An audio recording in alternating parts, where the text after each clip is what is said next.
once again, this is game 2 of the playoffs edition of Whalers Corner.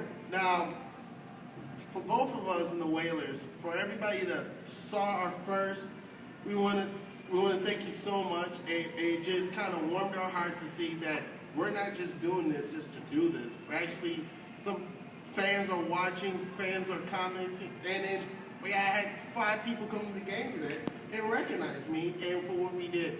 So from the bottom of our hearts, the players, and the whole Whalers Nation, we want to thank everybody for your response for our first playoff show. Okay, now that is said and done. I don't know if I got a headache from the whistles or seeing Whalers go into the penalty box. Now, I can understand this is a hard sport.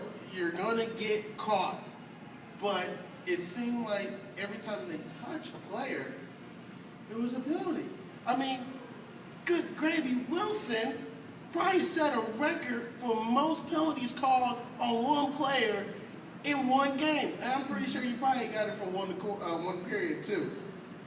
It's hard to watch. I don't care who you're a fan of, and I would think the Sarnia fans would probably even agree to it. That isn't the game. Ricard Raquel, here's a guy, he had 12 penalty minutes all year. Through the first 2 games of the series, he's got 8 penalty minutes already.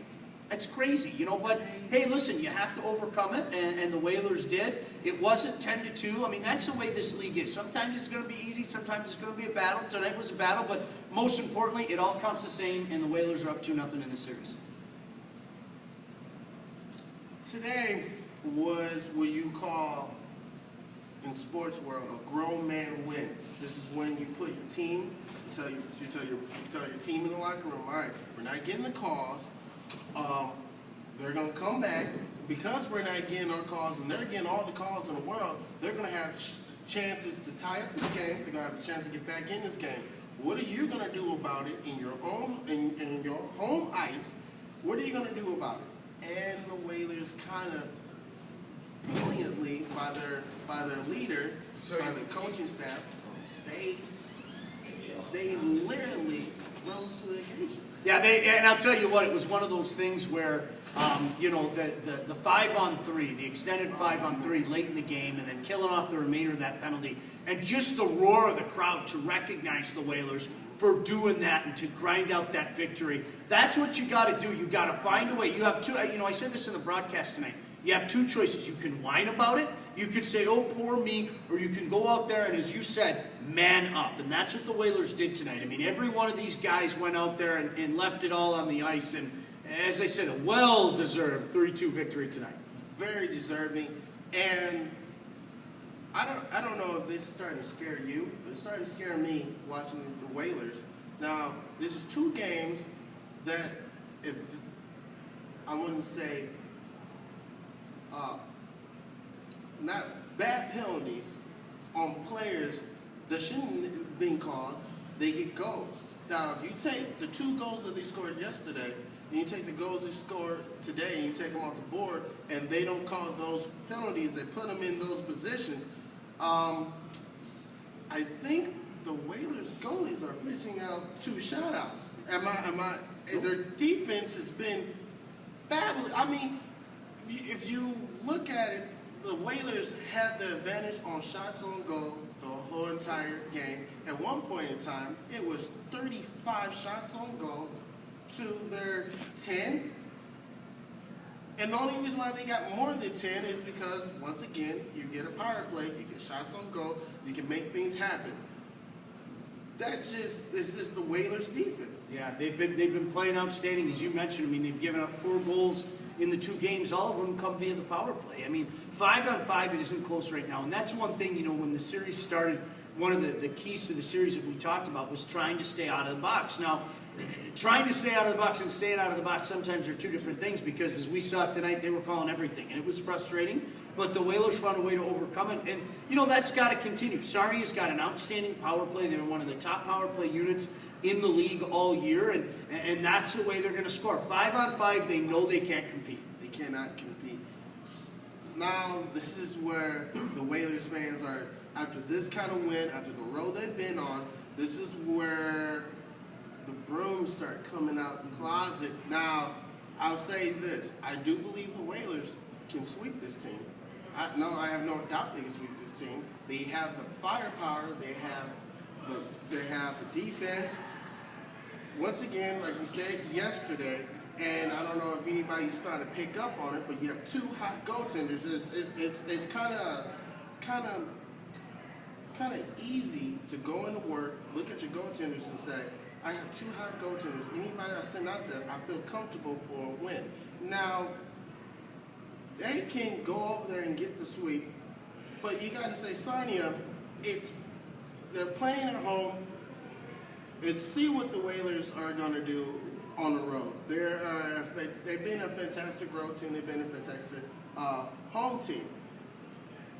They need to just bring what they brought here over there, and we're talking about the sweep. Yeah, no, I mean it's hard to sweep anybody. Let's be honest, especially at a league like this. But you know, I mean, it's there, it's in place. They did what they had to do. They took the first two games. Sarnia's going to come out hard in their building. You know, they've got a lot of pride. They don't want to go down in 4. But you know, again, if the Whalers can keep this to a 5-on-5 game, and it hasn't been close 5-on-5 so far in this series, but you know, that's easier said than done. You know, this is why we come. This is why we are fans. This is why you go out there and you play. Like today, if you look at the stats, if you look at the penalties, you look at everything, you would say, okay, Whalers should not have won this game. But if you're present here or you saw the game, this is what you saw. You saw defense overcome diversity, and I think that should be the Whalers' motivational billboard. Overcome diversity, because right now everybody's chasing one team, and that is London. And I don't want to brag, but I think the Whalers are the only team in my mind that can actually compete with London. But you got to take it one game at a time. And if you're going to be playing teams like Sarnia and any other team that we have in the playoffs that we could face, you never know. You never know. You got to overcome. You have to keep on. The teams that win championships are the teams that overcome. I like our chances against anybody. I really do. And I know these guys, they aren't looking ahead to, you know, if it's Owen Sound next round, they're not looking ahead to London. They're looking ahead to Game 3. But to your point, I think they can compete with anybody. I mean, the way this team has played, they've been the hottest team in the league, no question about it, the last couple of months of the season. So, you know, it's one game at a time. You know, their focus is going to be, I mean, from Mike Vellucci on down, their focus is going to be Game 3 in Sarnia. And then once you do that, you take care of business there. Certainly, you look to finish it out in Game 4. If you finish it out in Game 4, now you have time to rest. But in the case of the Whalers, the way how they've been playing, I would like to have Sarnia win one so they can come here and win and close out the series. I think if they close out the series here, and if we can bring out a sellout crowd here and show our boys that we're behind them 110%, there's no reason why the Whalers can't keep that spark and go to the next round and keep it rolling. I got some interesting news today, right? Whalers are one of the top teams in the OHL, okay? But stands-wise, we're under the top 10. That doesn't make any sense. We are blessed to have a talented team each and every year, and I know from me, I know from you. The Whalers are deserving of having packed fans in here ready to go and watching them play. And I think any fan that saw our video yesterday and came to the game, like I said, we thank you. But we need more of you. We need more of you. It's not like you're paying an arm and a leg to get here. I mean, it's price range, it's suitable, family, and great hockey. I mean, if you saw the game today, you would have been proud to call yourself a Whalers fan because, like I said, They had their backs against the wall. The refs were very involved in the game, but they still pull out the victory. So, if it comes to the next round on Game 5, we need to support our team. I think if we become the seventh man, or on the team, we can make this arena electrify. I don't know how far, or can anybody stop the Whalers? The electricity in this building during the playoffs is outstanding. I mean, as you said, it's a fantastic hockey team. It's a great facility. I mean, we cordially invite you to come out here. There's an old saying that my broadcast partners had for a while: if you come out once, you'll be hooked. No pun intended there, and that's usually the case.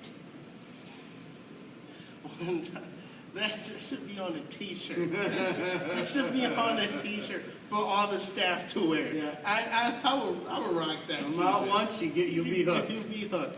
Once again, from both of us, we want to thank you so much. This is another edition of Whalers Corner. Once again, we're always fans first, because if you're a fan first, you appreciate and love the game more. That's what my dad told me growing up. And once again, a little shout out to Detroit Snot that helps us put everything online. And like I said, here is where the stars that you watch on the NHL channel start. And like I said, there's 3 or 4 players on this team Easy. that are going to be centerpieces for NHL team. Centerpieces. And you get a chance to watch them grow here, and you need to take advantage. Once again, this is Whalers Corner.